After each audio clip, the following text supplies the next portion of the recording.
On this week's prequel episode, we follow up on our Coyote Ugly listener polls and preview Jaws.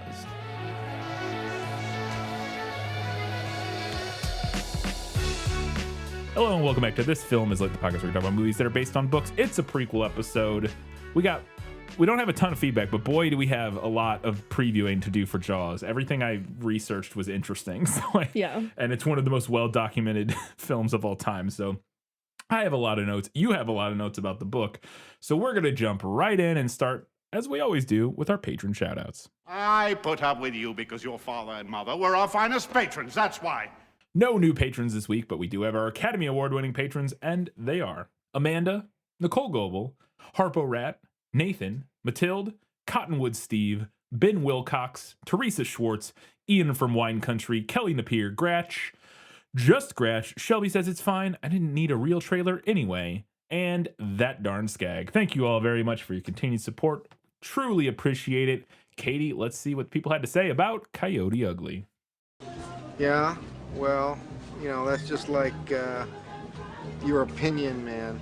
On Patreon, we had 4 votes for the movie and 0 for the article. And we had one comment from Charlene who said, "Love this movie. I didn't have time to rewatch, but there absolutely is a line warning Violet not to accidentally serve her beer spittoon to a customer. I suppose it's possible streamers have a different edit where it was cut, but more likely you just missed it while taking notes." If there absolutely is a line, then we just missed it because we watched the same streaming version. Yeah. So when I was saying that I thought I remembered it the first time we watched it, we watched the same version on Amazon this time. So if it wasn't there the first time and not here this time, so I think we just missed it. So. And speaking of lines, I just had to shout out one of my favorites from the beginning of the shopping scene. "Sorry I'm late. Al and I had a fight and then we made up. Twice." Mm-hmm. Like so much of the movie, it's a cliche. The euphemism itself, the "in case you missed it" was a euphemism punchline. Mm-hmm. But the way the actress says "twice" just kills me. It is good. It is good. Mm-hmm. I agree. Over on Facebook, we didn't exactly get anybody coming down on one side or the other. Yeah. But we got not really. Yeah, not really. But we got a couple of comments. The first one from Kat, who said, "Who told Melanie Linsky we talk like that? Thank God for Yellow Jackets fixing New Jersey's rep."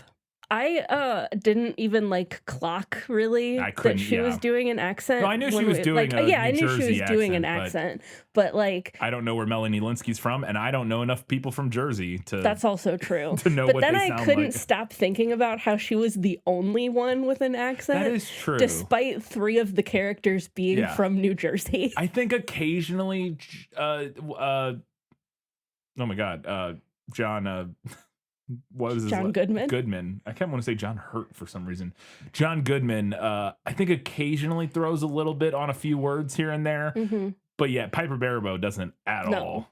And she don't know. Yeah. No. And our other comment was from Ian, who said, "I remember quite enjoying it when it came out, but as a 19-year-old dude into women, it wasn't nearly as horny a movie as I'd been expecting." Even as a 19-year-old, you could clock that it wasn't for you. Gotta love it when the marketing team goes in a whole different direction than the director. Yeah. They very clearly were like, well, the only way to market this movie is the horny movie. Horny, yeah. That makes me think of Jennifer's Body. Yeah. To be another movie that got marketed as horny movie horny. I will say, I'm not even sure how you would market this movie other than that. I'm not saying you couldn't. It's just, it would be very difficult to market this movie for what it is, I think. Yes. It would be my argument, I guess. It's very, not impossible, but just very difficult. But yeah, it's definitely. I mean, I would have to go back and look at exactly what the Yeah, I would have to. That's fair. I'm also just. I don't remember because I have no idea. I watched some of the one for the trailer, but it wasn't, or for the prequel episode, but I don't remember actually much about it. I feel like my instinct would be more to market it as a straight rom-com. and Yeah. like include some of the stuff of her working at the bar, but not make it as much of a focus. Yeah. I don't know. I don't know. It's a tough task, that's for sure. Because that's Yeah. also like not exactly what the movie Yeah, is. yeah. It's like you kind of have to market it like you would market a musical, but they also aren't popular. So like, you know what I Yeah. mean? So like, unless they have huge name recognition, you know, like, I don't know. Yeah, I'm not sure how you would market this movie. That would be difficult. Over on Instagram, we had 3 votes for the movie, 1 for the Sorry, art. real quick. It would be difficult to market it when it came out. I think it would be easy to market today as like a specific nostalgia. Yeah. Like you could really lean into the style and the Right. whatever in a way of like as like a time capsule and as like a girl boss. Like I think you could lean in and market it kind of more accurately to how we perceive it now if you were selling it today. Mhm. But yeah, I think the issue is trying to make you can't market it that way in 2000 because it's just like it's not nostalgic or you know Right. that, like yeah. Over on Instagram, we got 3 votes for the movie and 1 for the article that is with an asterisk on it because it was Tim Wahoo, who always votes for the opposite of whatever I said. Except not this time. Well, he left Oh, a he did. comment, He but did. he He in the did poll, vote. he Right. voted for. Okay. We had 2 comments, one from Carrie Shuckhart, or Schuchart, I'm not sure, who said, it was no contest, definitely the movie. Agreed. And then Tim Wahoo said, movies are always better. Incorrect. And in this specific instance, the movie was better. So Yeah, sure, sure. we agree. Over on Threads, we didn't get any comments, but we did have 1 vote for the movie. Okay. And on Goodreads, we had 0 votes for the movie, 1 for the article. Wow, Miko. And Miko, coming in hot, said, once again, I'm pondering how to properly compare a true story and its dramatization. And this time, there's so little actual material used from the article that it barely even matters. I agree with pretty much everything said on the episode. The movie's not bad, the plot is generic, it looks good, the soundtrack is fun, etc. But it's still not a movie for me, and the secondhand embarrassment really got me. Interesting. That didn't get me at all in this movie, and I don't know why.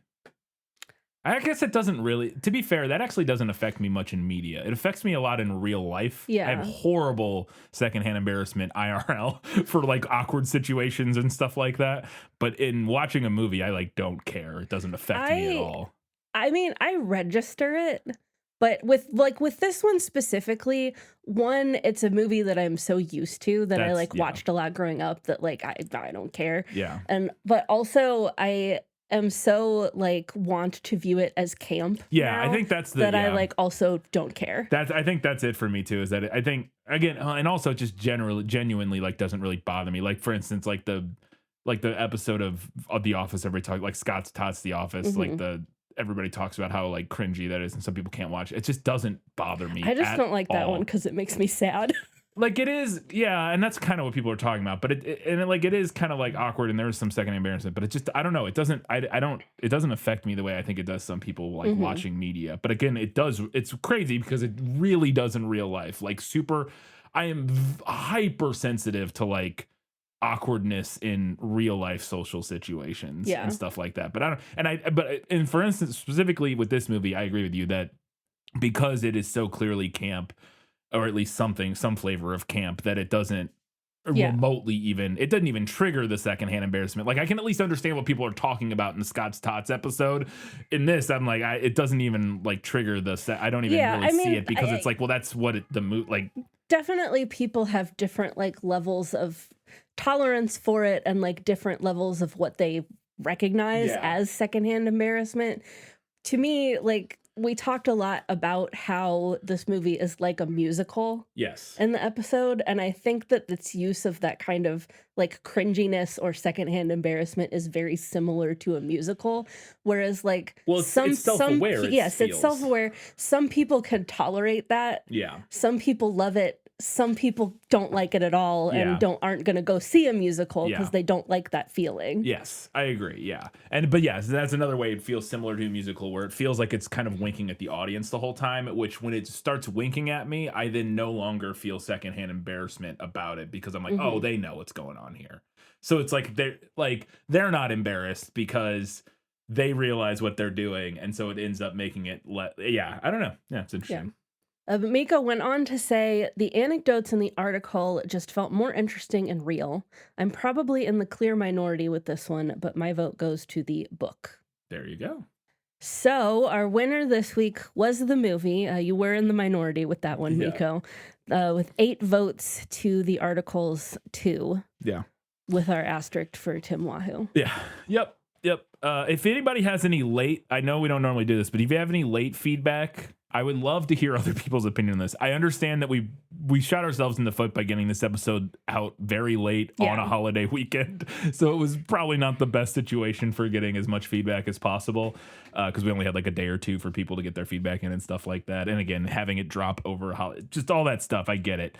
But I would, like I said, if you had feelings and you're like, oh, well, I missed the window or whatever, I would still love to hear your feelings on this movie, and I would love to talk about them at some point. So if you have comments still, please drop them, even eventually, on this, and then we'll hopefully talk about them eventually. So, all right, thank you all that did comment. Really appreciate it.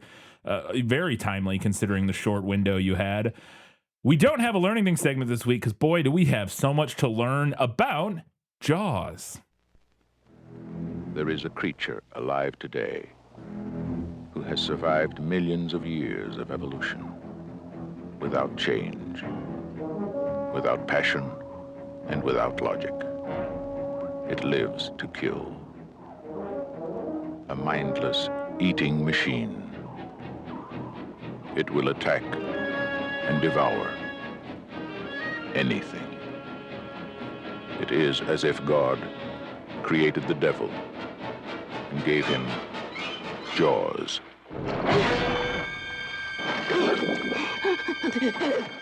Jaws is a 1974 thriller novel by American writer Peter Benchley.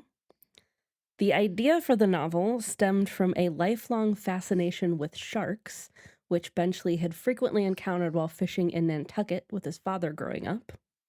That interest grew after reading a news story in 1964 about Frank Mundus, a fisherman. That guy, a fisherman who caught a great white shark weighing 4,550 pounds off the shore of Montauk, New York. Well, I will talk more about that guy.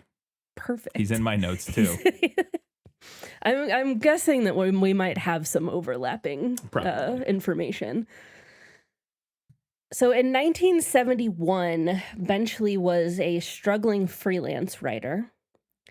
During a meeting with Doubleday editor Thomas Congdon, Benchley pitched several nonfiction ideas, but Congdon was most interested in his idea for a novel about a shark terrorizing a beach resort. So Congdon paid him $1,000 for 100 pages, approximately the first 4 chapters, followed by a $7,500 advance for the full manuscript. Okay. So Benchley started doing additional research for the novel, and then in a very relatable moment, procrastinated actually writing it until his agent reminded him that he would have to return the $7,500 advance if he didn't finish. Yeah. His hastily written first draft was rejected by Congdon, who, according to Wikipedia, didn't like its comedic tone. Okay. I'm not really sure what exactly that means, but apparently the first draft had a comedic tone. Interesting. It's very funny to hear because we'll talk about it in the movie notes, but that one of the main things that they did with a lot of the drafts of the script was to make it not comedic, but to add some levity. Some levity, yeah. Following that, the redone manuscript took Benchley 1.5 years to complete. After various rewrites, revisions, and edits, he delivered his final draft in January of 1973. A title had still not been decided on by the time the book was to go to press. Reminiscing years later, Benchley estimated that around 125 ideas for a title had been raised during the book's creation, many of which he rejected for being, quote, melodramatic, weird, or pretentious. Okay. Some of these include The Stillness in the Water, Too wordy. Leviathan Rising. Yeah, it's melodramatic. To me, that sounds more like a what's that guy's name? With the Eldritch horrors. Oh, H.P. Lovecraft. Yeah, that sounds more like a Lovecraft thing to me than like a shark. Jaws of Death. I mean, you're close. Close. And The Jaws of Leviathan. Yeah. Somebody finally came in and said, guys, less is more. Get the out of there. Just call it Facebook. Well, apparently that was Benchley. In a 1995 interview, Benchley recalled a lunch meeting with Congdon during which they finally settled on the novel's title. Quote, "We cannot agree on a word that we like, let alone a title that we like. In fact, the only word that even means anything, that says anything, is Jaws. Call the book Jaws."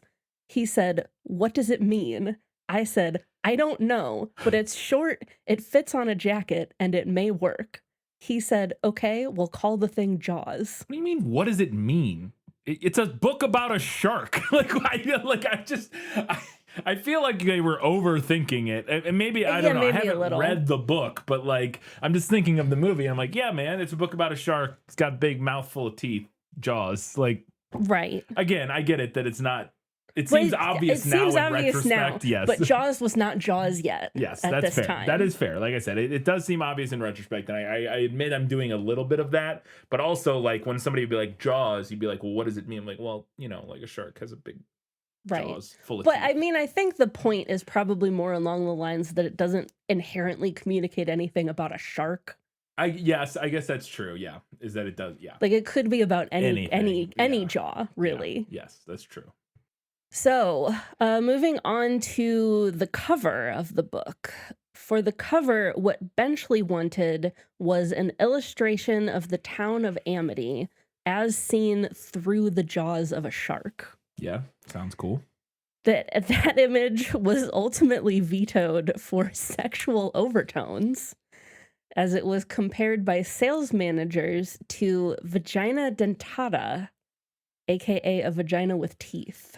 I guess a sideways, because I'm imagining a shark's mouth. Yes. And seeing through it. Yes. And the way a shark's mouth is shaped.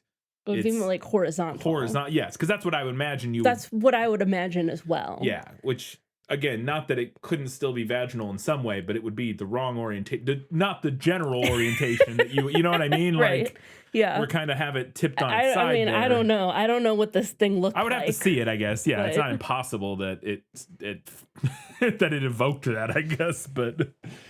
So eventually, artist Paul Bacon drew a cover with an enormous shark head, to which Doubleday design director Alex Gottfried suggested adding a swimmer, quote, to have a sense of disaster and a sense of scale. I mean, yeah, that makes sense. So that was like the first like prototype of the famous Jaws poster.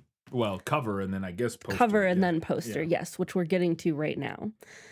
So Doubleday accepted Bacon's cover, but Bantam, who did the paperbacks, Bantam editor Oscar Dystel didn't like it, and he assigned illustrator Roger Castell to do a different version for the paperback.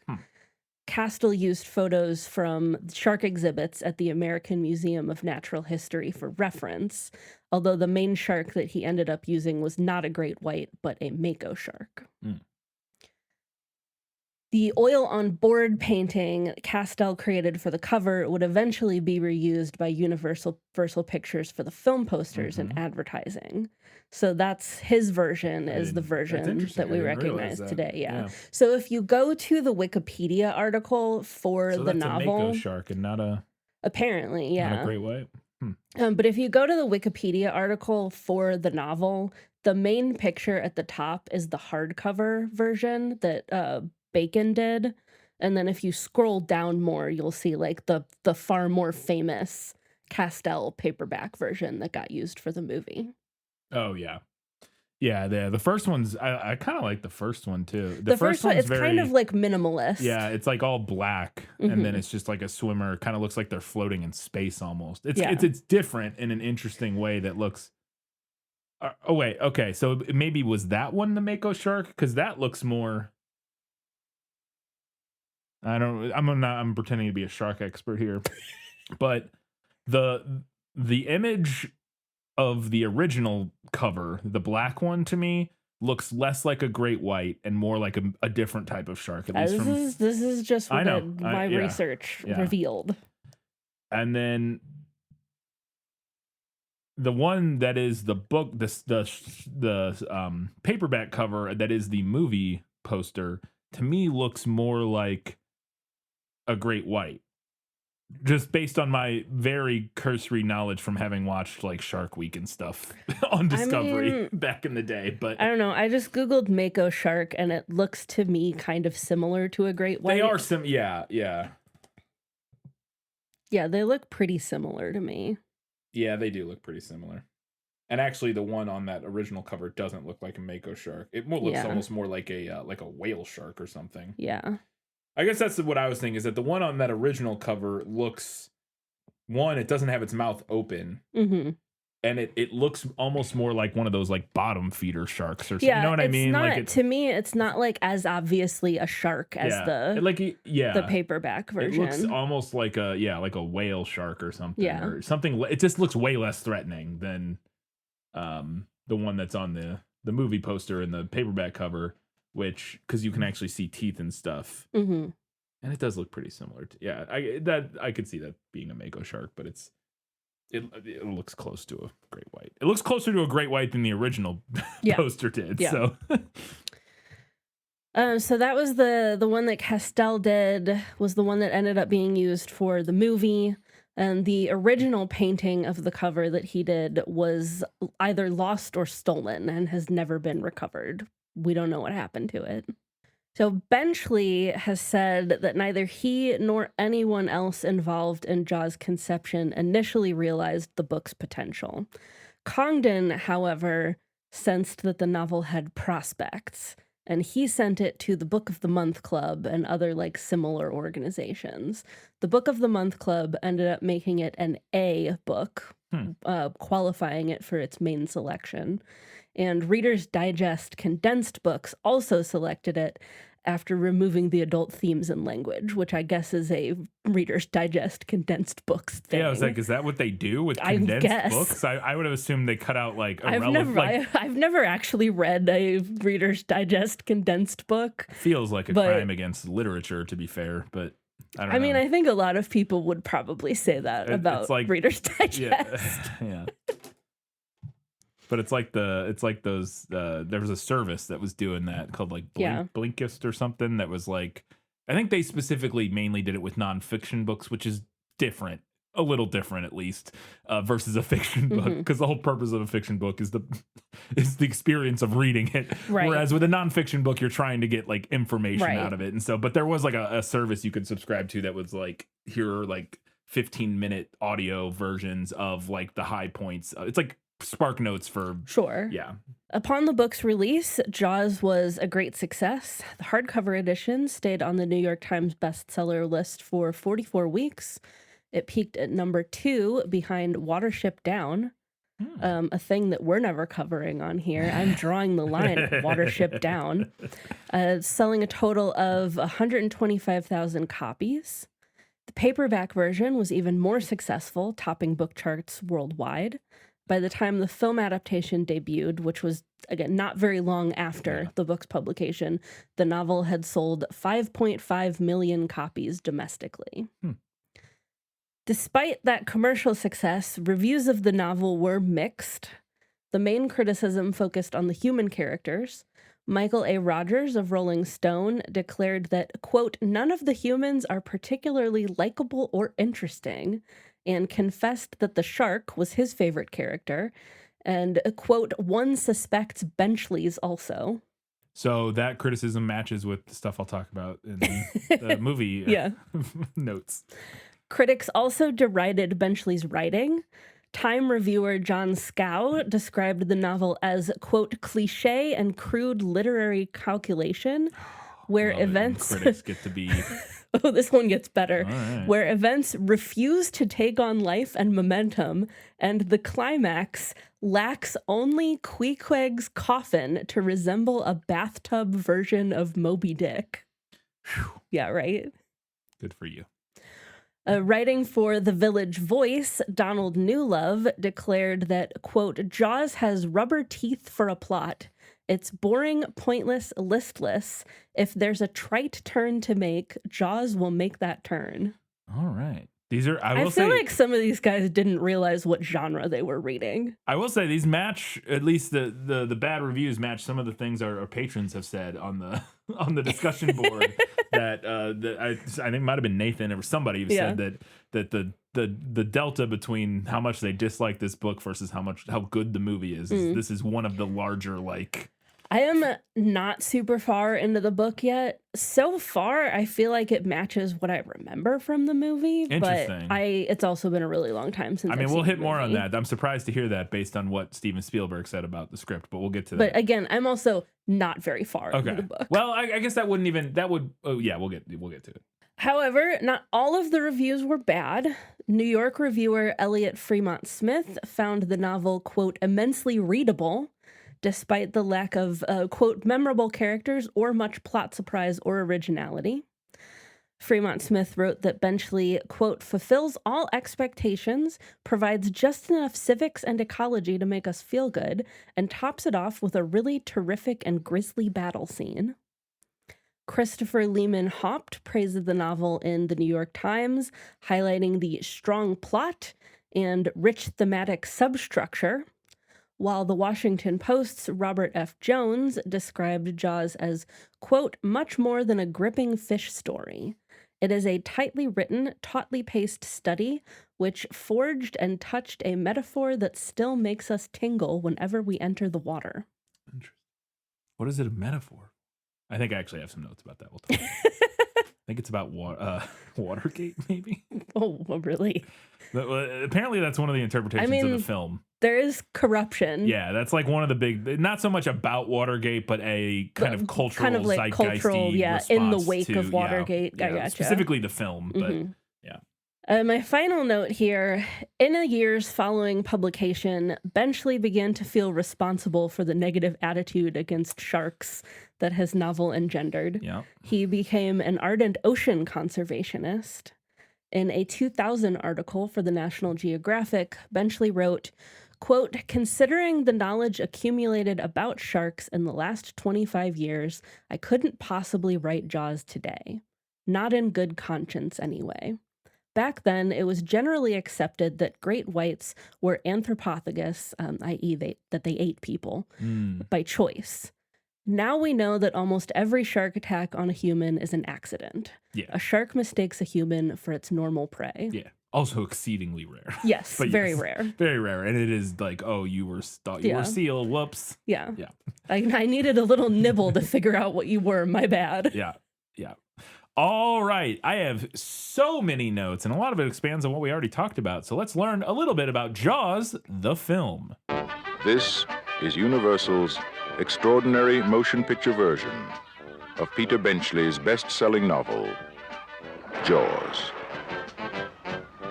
I just found out that a girl got killed here last week. And you knew it. You knew there was a shark out there. You knew it was dangerous, but you let people go swimming anyway.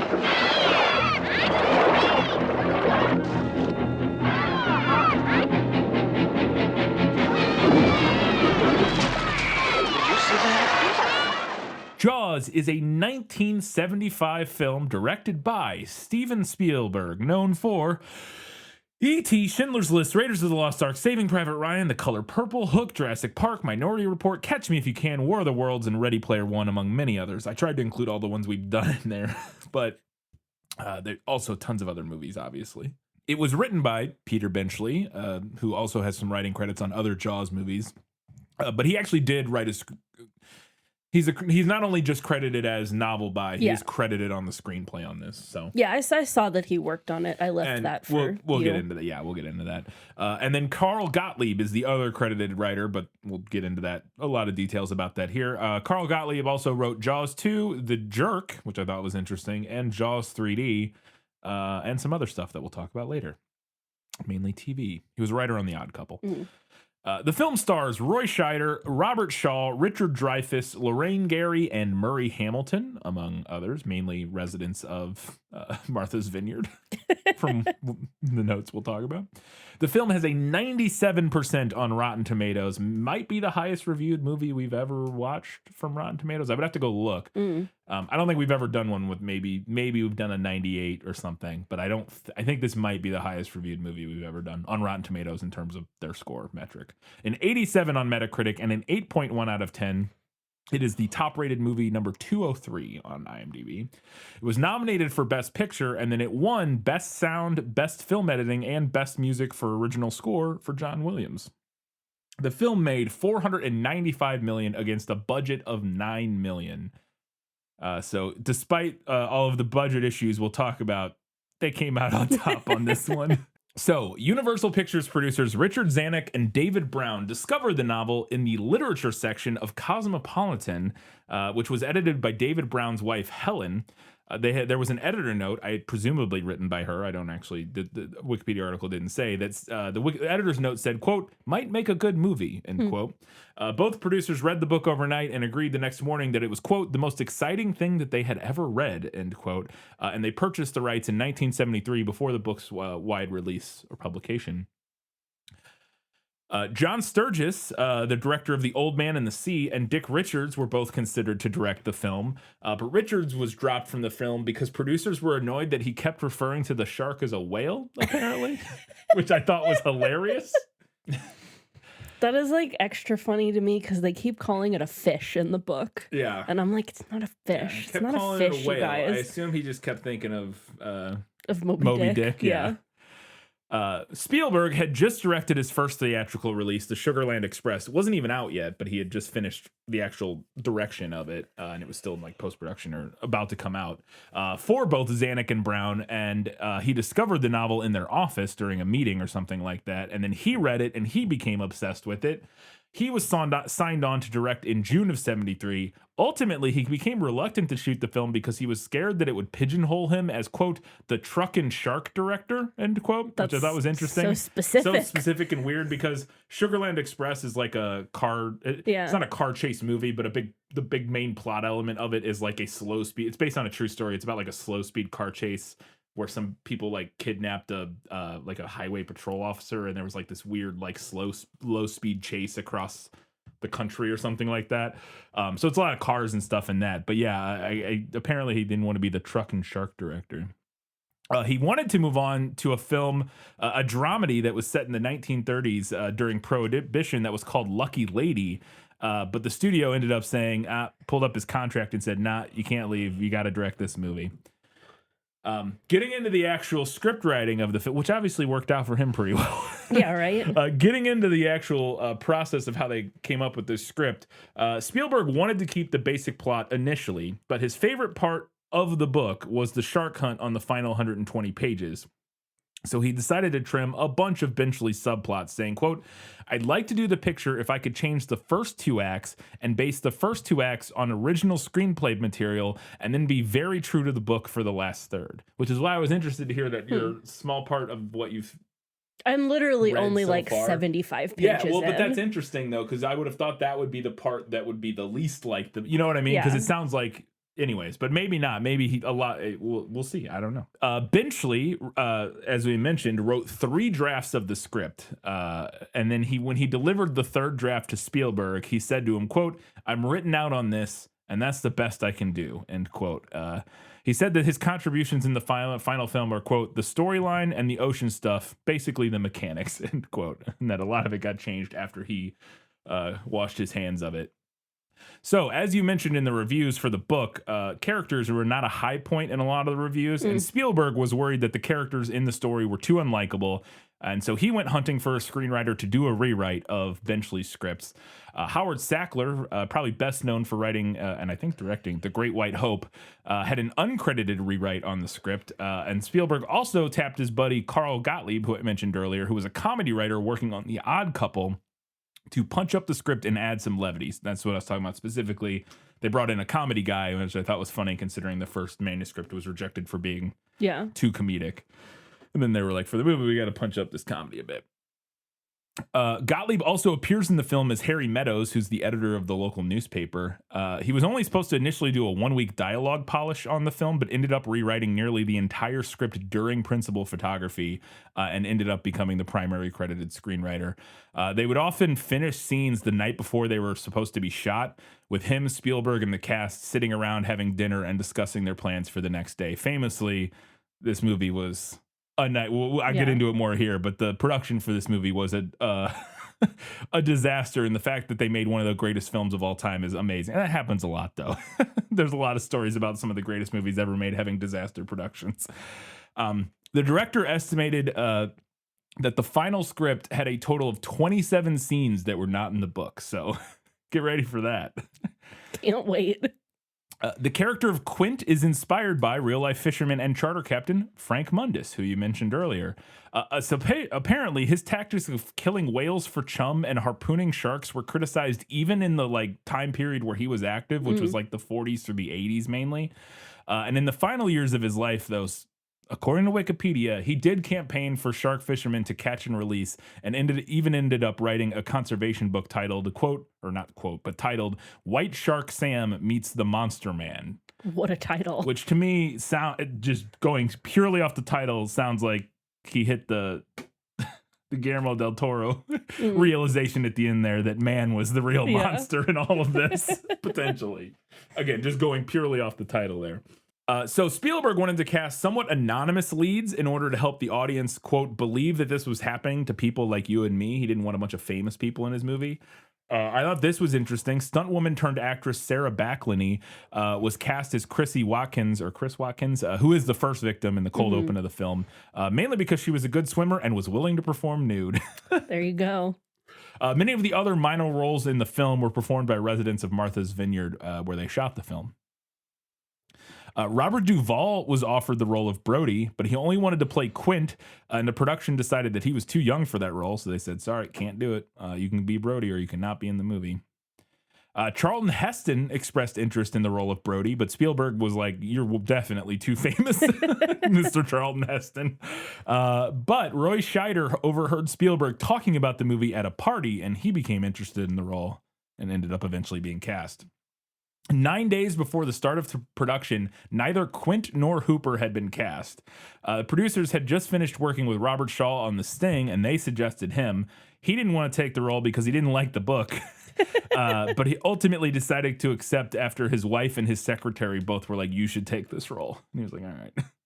Spielberg wanted Jon Voight for the role of Hooper, but Jeff Bridges was also considered among other actors. It was actually George Lucas who suggested Richard Dreyfuss to Spielberg after they had worked together on American Graffiti.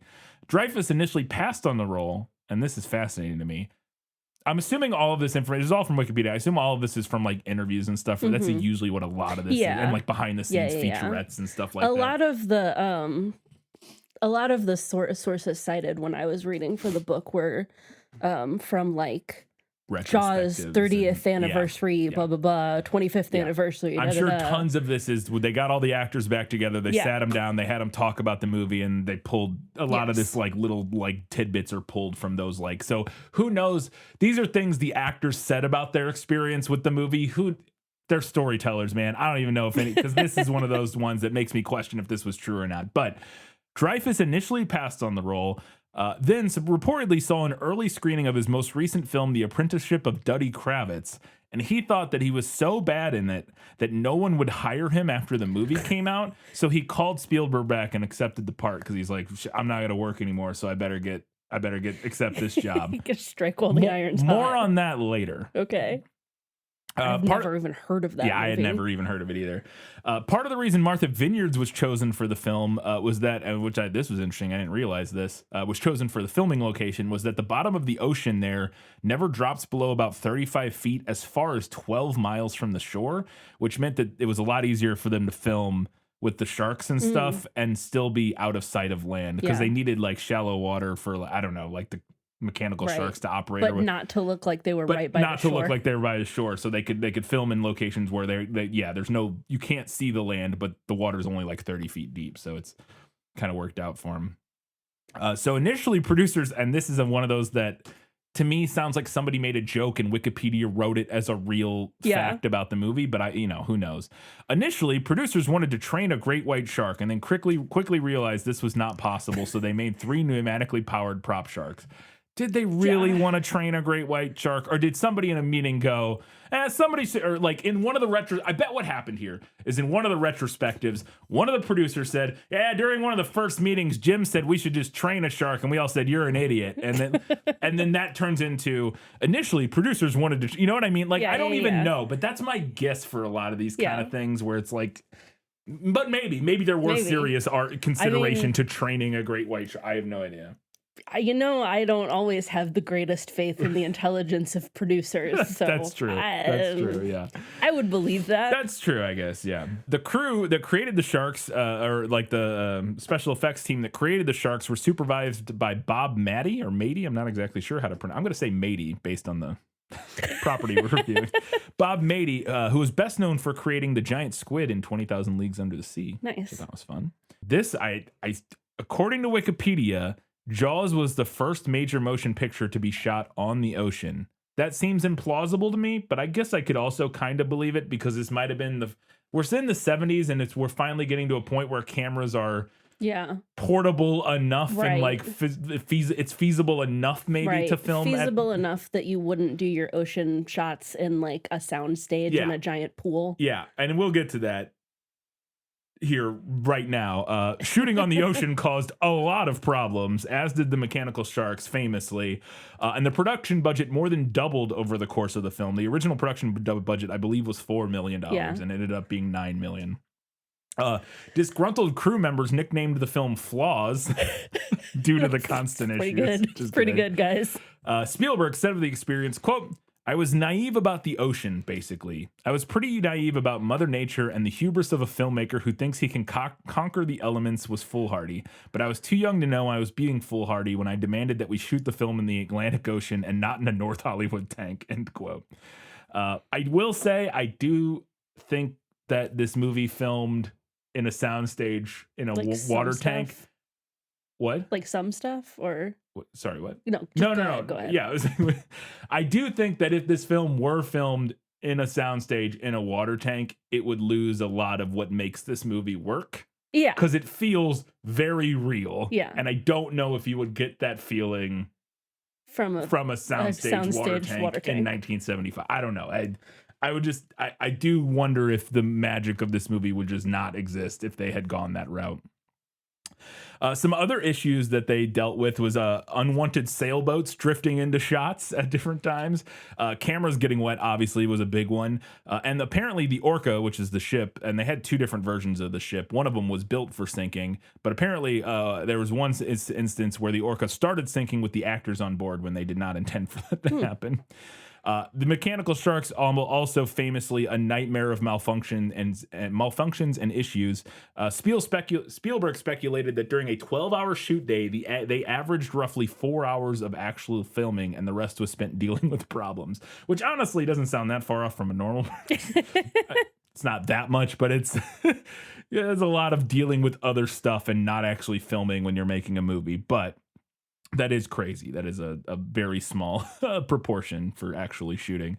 The actors were frequently seasick. Robert Shaw apparently constantly left to leave for Canada to avoid tax issues. He also binge drank constantly and developed a grudge against Dreyfuss, who was getting rave reviews for his performance in The Apprenticeship of Duddy Kravitz, the role that he thought was going to like end his career, apparently. Incredible. He got rave reviews for it, so... The delays, however, did allow them to refine the unfinished script, and famously, many of the scenes where the shark was supposed to appear were shot to only hint at the shark because the sharks weren't working. Specifically, the opening scene where we see Chrissy get eaten by the shark was supposed to show the shark eating her, and they didn't have the shark, so they didn't use it. And boy, was that a good a good thing that happened, because that scene would not be nearly as terrifying or as memorable if you saw the giant shark pop out at the end and eat her. It would just not be that scene. It's one of the most memorable scenes in cinema, and if the shark showed up, it would not be, in my opinion. Speaking of, Spielberg said of it, the shark not working was a godsend. It made me become more like Alfred Hitchcock than like Ray Harryhausen, end quote. Ray Harryhausen was a monster special effects creature. He did like he was involved in the Clash of the Titans movies and all that kind of stuff. He did a lot of like stop motion stuff and all that. Principal photography was scheduled for 55 days, ended up taking 159. So damn near, not damn near, did basically triple their shooting schedule. Real shark footage was filmed by shark expert, conservationists, and photographers Ron and Valerie Taylor down in Australia near what is called Dangerous Reef, which is a great name. Incredible name. Good job, Australia. Apparently, they filmed a short actor in a miniature cage to create the illusion of an enormous shark, which I thought was fun. They actually captured footage of a great white attacking the boat and a cage, but the cage was empty at the time. So Spielberg, and this is spoilers for the movie, obviously, but Spielberg ended up rewriting the scene where Hooper is attacked in the cage. Originally, in the script, Hooper was intended to die there, but since the footage they had captured showed an empty cage and it was so good that Spielberg wanted to use it, they rewrote the scene to where Hooper escapes the cage before the shark attacks it, and he ends up surviving. A producer said, quote, "The shark down in Australia rewrote the script and saved Dreyfuss's character," end quote. This is funny. I did not know this about Spielberg. This is the thing I'm learning about him as a director. And apparently this is where it started. Spielberg was not present for shooting of the final scene where the shark explodes, as he believed that the crew were planning to throw him in the water when the scene was done as like a celebration, I guess, and he didn't want to get thrown in the ocean.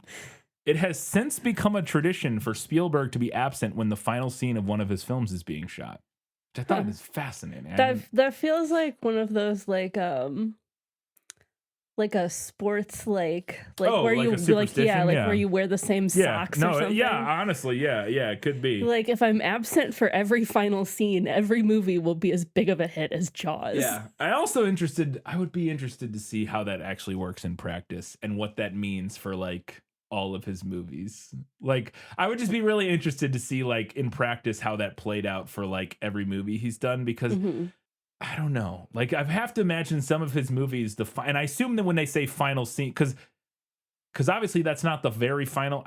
It's been a long time since I've seen Jaws. That's not like the final scene of the movie. Isn't there a slight denouement, or does it just end there? I can't remember. I have no idea.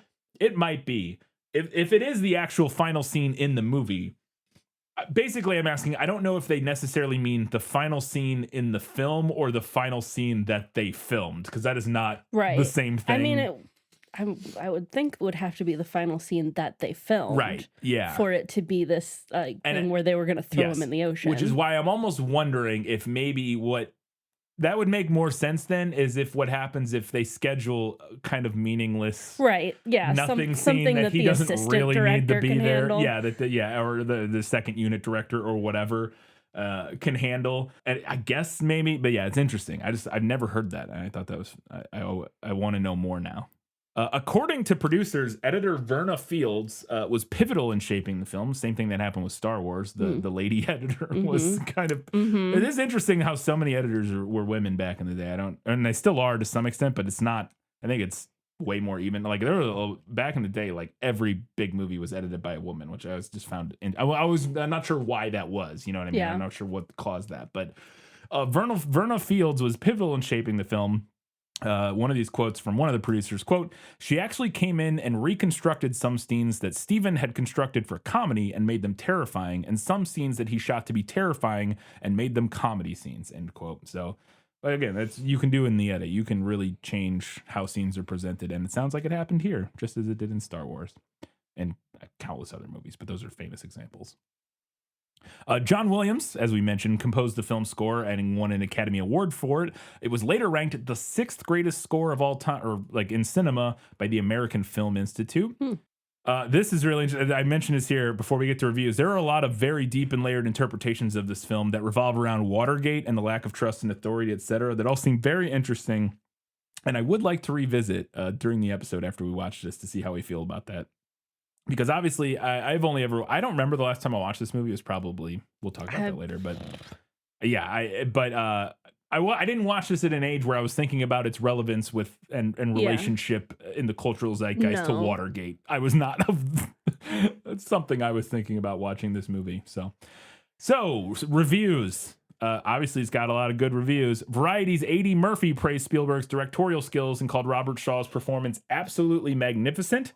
The New Yorker's Pauline Kael said, quote, "It was the most cheerfully perverse scare movie ever made, with more zest than an early Woody Allen picture, a lot more electricity, and it's funny in a Woody Allen sort of way." Really just leaning into comparing it to Woody Allen for some reason there.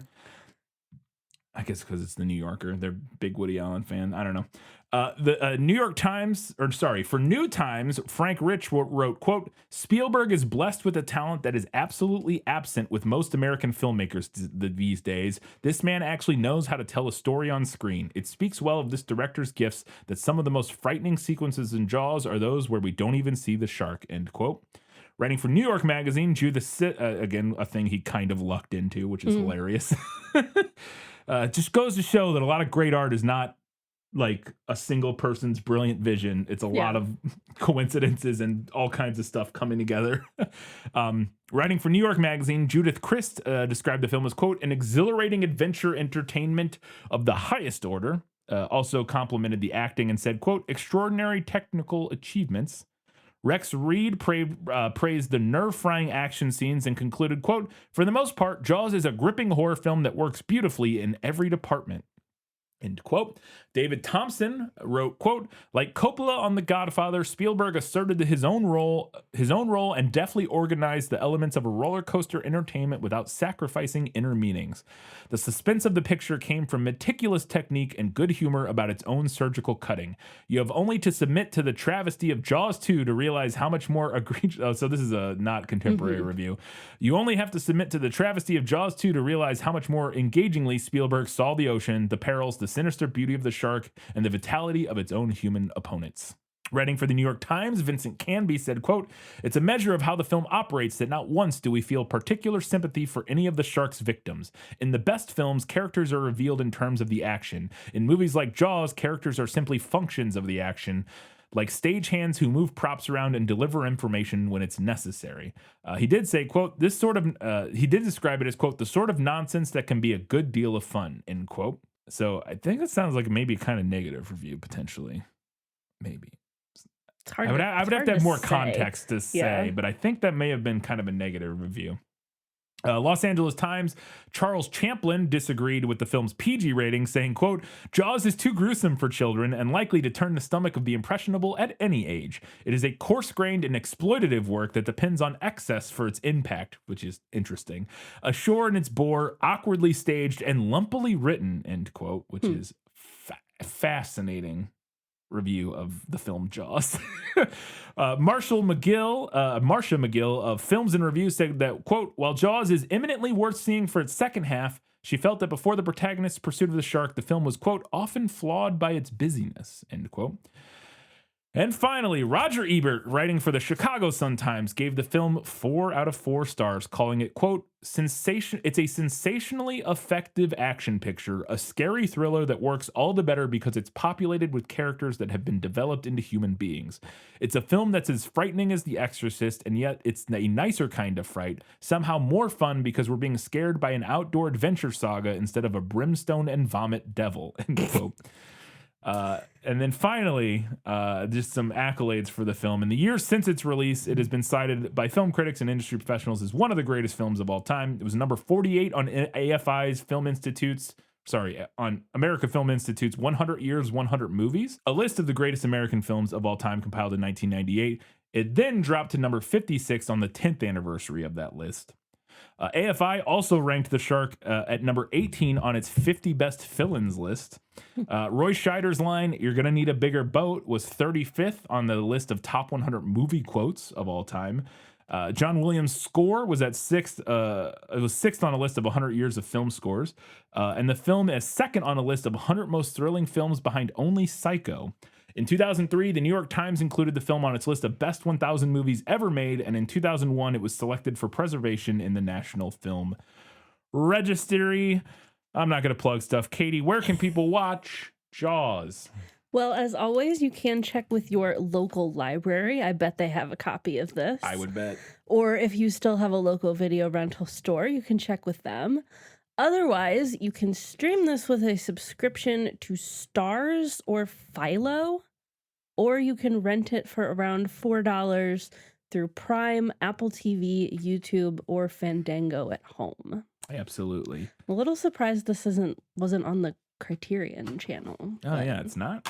Yeah, not according to what I looked they up. just don't have rights for whatever reason. Yeah. I don't know. I guess it's maybe popular enough because a lot of stuff that makes it to Criterion is stuff that people don't care about. Fair enough. But I don't know. Like it might still be popular enough that other things. But yeah, I'm excited to watch it and discuss it in this context. As I was mentioning earlier, I've seen this movie, I don't know, probably a half dozen times in my life or something like that. I think I've only seen it once, actually. I watched it once, like maybe a decade and a half ago. Yeah, I will say that I don't remember the last time I watched it. It had to have been like college, probably. Like it's been at least 15 years, if not longer, since I watched this. So yeah, I'm very excited to check it out and see how I feel about it now. I remember always really liking it and thinking it was a great movie every time I saw it when I was younger. And so I'm very interested to see how it compares to the book, but also just to again watch it. I'm always interested to watch movies that I saw when I was 21 and now watch them again as a almost 40-year-old. It's very interesting. So come back in less than 1 week. Well, what day is it? Yeah, about 1 week's time. We'll be talking about Jaws. Until that time, guys, gals, I'm Binary Pals, and everybody else. Keep reading books. Keep watching movies. And keep being awesome.